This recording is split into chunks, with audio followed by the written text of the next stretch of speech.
We are now joined by Xander Schauffele here at the Valspar Championship. You're making your second appearance here this week. Can we just get your opening remarks on being here? Yeah, it's nice to be back. Is it loud here, or can you hear me? No. I can't hear. Which who's on Yellow. the yellow? They're fine. It's up, yeah. Good. Go. Try it. Hello, Just hello. do a test. Testing. Never.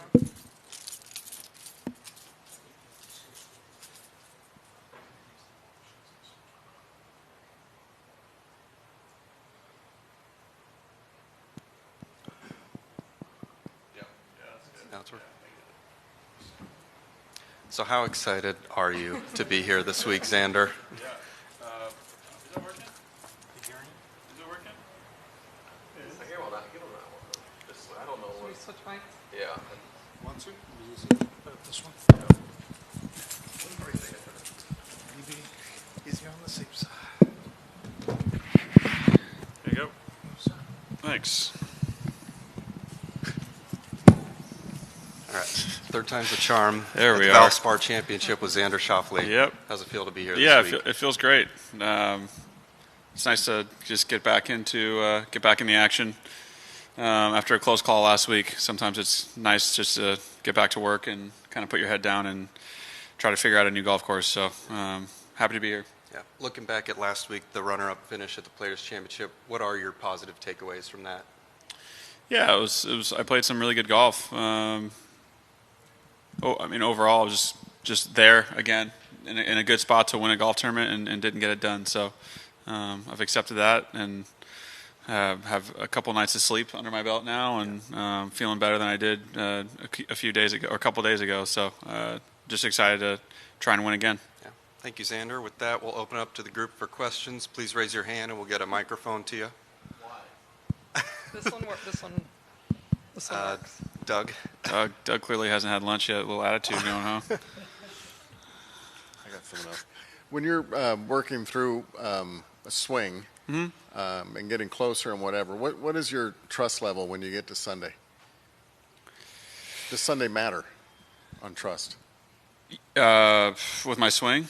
Yeah, I mean, I thought I actually hit some better shots Sunday than Saturday, even though I shot 2 under and didn't shoot 7 under. The wind was a little bit trickier on Sunday later in that afternoon, and kind of missed some of those important putts that I've made in the past when I've won a tournament. So, I did everything pretty solid that week. I think everyone that played pretty well. You just get snipped by Scotty in the end, and he's been pretty good at doing that as of late. So, yeah, I'd say the trust factors. It's a slow trickle. You definitely. I mean, I had some sort of effort moments where, wind was into my face, and in practice I hit a bad shot, or the day prior I hit a bad shot, and really just have to trust what I'm working on, and knowing that if I make a good pass at the ball, it'll have a good result. So a few moments there where I was able to build on some confidence, just even moving forward. Bob? Were you hard on yourself Sunday night? You sounded like when you said you got a couple of nights sleep under your belt. Was it because you beat yourself up a little bit, or were you more accepting, knowing that there's a lot of other things going on? Yeah, I'm somewhere in the middle. I'd say as I get a little bit older, I think I'm always pretty tough on myself, but you kind of put it to rest to a certain extent. I'd say I was more anxious sort of Sunday morning, and then you have all this adrenaline going, and you feel like you're in the hunt, and you feel like you have a really good chance to win, and then you get this sort of really deflating flush. It's like this cortisol punch, and then a complete downer after. Even when you win, from what I remember a few years back. Thanks, Doug. You're really amped up, and you have all this emotion and adrenaline, and then even after winning, you really have this like calming sort of flush, just whether it's a gut punch or a celebration. So I wouldn't say I was too hard on myself. I accepted it.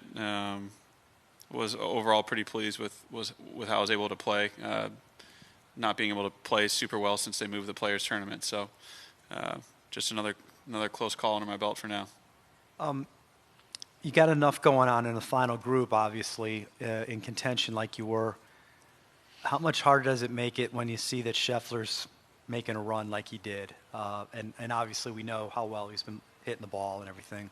Yeah, no, I mean, I assume someone would, shoot low. It's been sort of happening all week where someone was shooting that 7 or 8, and I saw Siwoo shot 8 under, and I can't recall one other person probably shot 8 under, or Sky shot 8 under, and then I'm not sure if one other person did, but there were some lower rounds coming in, and it's when you're chasing, it's you can pile up those birdies and get in some nice rhythm, and when you're up front, you're just watching it happen. So you try to be, my dad sent me texts to try and be as proactive as possible, not reactive. And I thought I did a pretty decent job at doing that compared to prior. Just didn't have it all there. Jeff? Xander, I think it's a high compliment when you can win 7 times out here, and a lot of people will look at you and say, man, that guy could win more. What's your reaction to that? How do you wrestle with that, the split between the good finish and the trophy? Yeah, I mean, I just stay true to myself. I'm pretty aware of the path that I've been on this, my entire career. It's been a slower path, I'd say. I mean, it sounds kind of weird, but just always consider myself sort of a slower learner. Even when I was in college, I wasn't some world beater shooting, 60 and playing in tour events when I was 16 or 17 or 18 years old even. So, I qualified for my first U.S. Open my rookie year. So I didn't even do that. And, there's tons of guys who've, qualified for U.S. Opens when they were 16. So that ate me up when I was a kid, and it made me grind and push even harder, sort of have that chip on my shoulder. So I just sort of look back on that, and I've had success, but to me, I feel like the best is in front of me, and the only way it's not going to be in front of me if I let all these, things get to my head and not play my game. And what have you seen lately in your game that you really like? Yeah, I like how the club's moving a little bit more. Chris has, helped me a lot in that department, helping me understand sort of what my swing can do and how to sort of move the club a little bit better and more efficiently. That part's been sort of enjoyable. There's still times where I don't trust it. If I get into sort of a weird wind or into the wind and things of that nature, I sort of revert back to old. So that's something I'm still working on. Hitting balls this morning on the range was nice when it was blowing about 30 into a freezing wind. It was a nice wake-up call for myself. I still need to do a lot of work. So yeah. Doug? We've got an extra week because of the way the calendar falls with the Masters. I think you usually take a week off before Augusta. Are you looking at 2 weeks off this time? Yes, I am. Is there any did you have to kind of refigure out what to do with your schedule? Not really. I'm going to take 2 weeks off going into Augusta. I don't have some secret formula of what works. I've talked to plenty of major champions, of how they've done it, and some say, they've, multiple guys who have won multiple majors say they've done it differently. So That means nobody knows. I mean, I think some, you kind of stick to what makes you feel comfortable. And I'm going to be pretty comfortable. I'll be around my team and getting geared up and rested. After a week like last week, it does take a little bit more out of you. Even like on a day like today, I'm pretty laid back and relaxed, but I can kind of feel, a little bit more tired than a normal Tuesday. So still just trying to, regroup and make sure I'm ready to fire for Thursday. And when we talk about strokes gained attitude, which was one of your favorite topics, how is it? Is it the same as it was 2-3 years ago? Does it change depending on how you're playing? I'd say it's pretty decent. Strokes gained expectations, if you want to throw another one in there. That's something that's needs to be managed. You want the world for yourself and expect it from putting work in, but I'd say my attitude's been pretty solid. You probably have to ask Austin. He's probably a little bit more objective than I am. It's a bit dodgy at times. I'm kidding. No, he's great. He only has good things to say after a tough week like last week. Well, I believe the time you did play here, you played pretty well, but it was only the one time you played.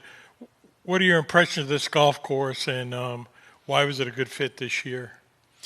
Yeah, I just moved to Florida, so it's nice to be able to drive with my wife and my dogs from event to event to event these last couple of weeks. I actually came out here my rookie year from the West Coast, and I was first alternate and just sat around all week. So I've actually played the course a few times, more than just the once 2 years ago, I believe.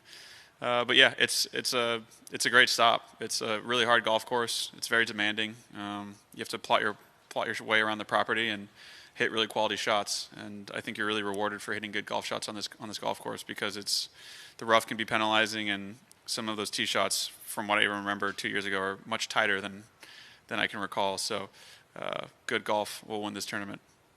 Casey?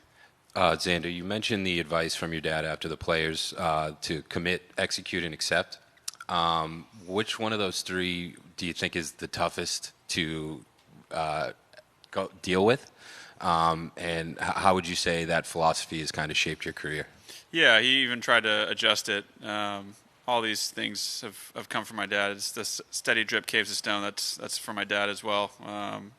Everything that's sort of up in my brain mentally has been fed to me by my dad, and probably from some sort of German philosopher way back when. So, yeah, he even wanted to sort of change it to commit, accept, execute, because you sort of have to accept before you hit the shot, no matter what happens. And but just from a long time, even when I was 9, he made some little thing for me that had the CEA in it, and it sort of had a nice ring to it. So I feel like it's sort of, applies to everything that I do on and off the course, and it's a really simple way to think of things, and pretty effective. You can make it work.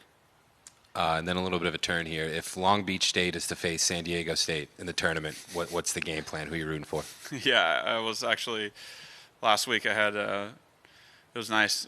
I'm not a huge fan of watching sports on this coast, but I was sweating out those SDSU games, the quarters and semis, and then we were on course for, unfortunately, that last one. And then I had my old teammate Kevin staying with another caddy staying with me, who caddies for Chan Kim last week, and we were sweating the Long Beach game.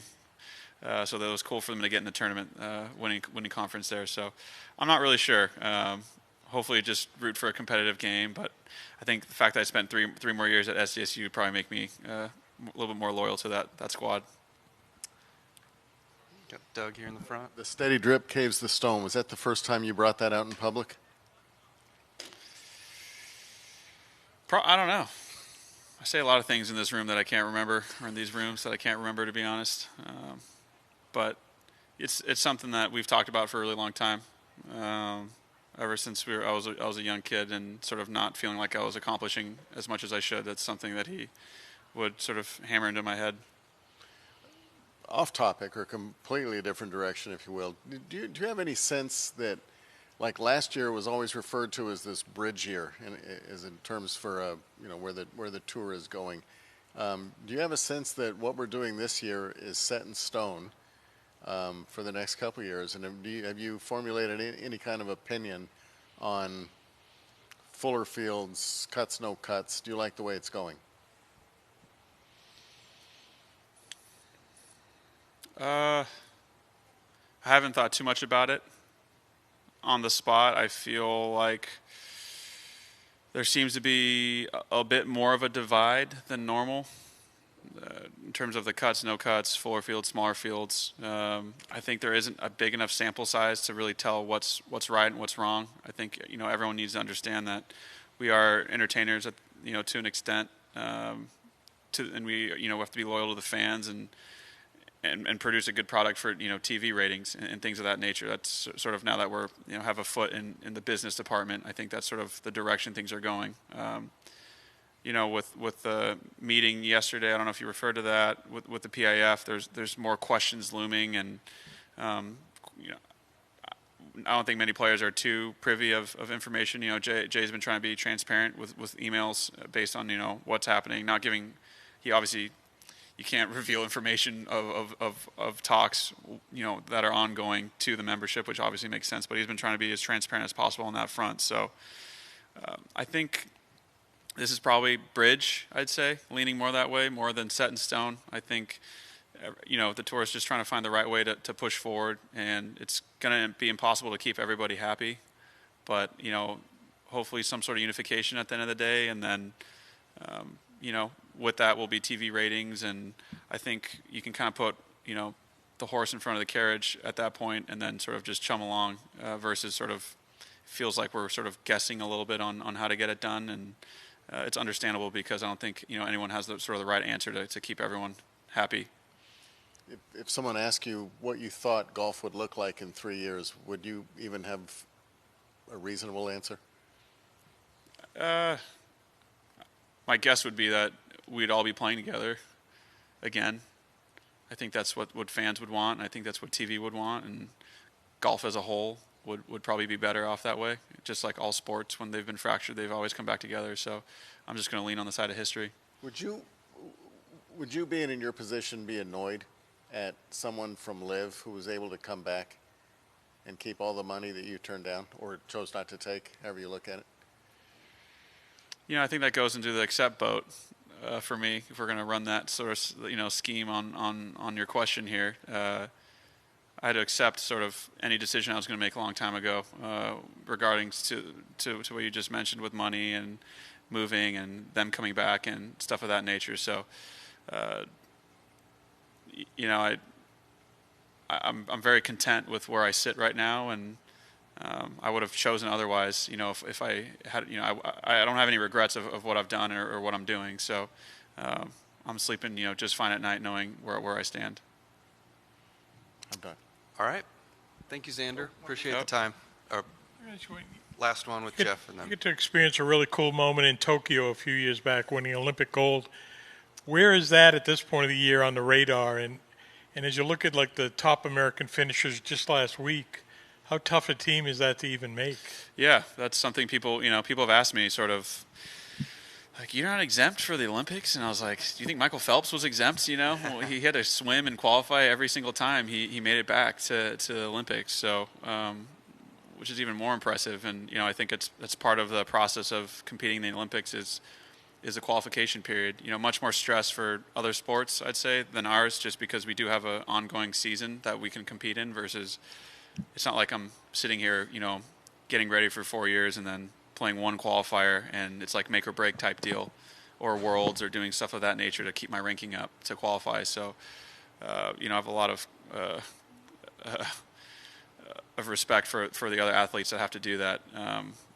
And so, yeah, if you look at our team, the world rankings is a bit of a free for all right now for the American side. I'm in right now, and I intend on still playing at a very high level and qualifying for Paris and getting back and giving myself a run at it again. So, but yeah, it's definitely at the back of my mind right now.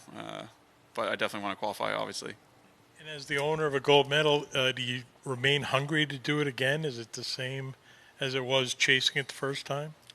2 is always better than 1. Yeah. all right. Thank you, Xander. Appreciate it. Can I just follow that real quick? Sure. Was that experience better than you would have ever dreamed going into it? And does that make the desire to get back even bigger? Yeah, anytime you can represent your country is pretty unique. For me personally, it was more unique with my dad's history, wanting to be an Olympian and using his teachings of when he was trying to qualify himself way back when for my golf sort of teachings.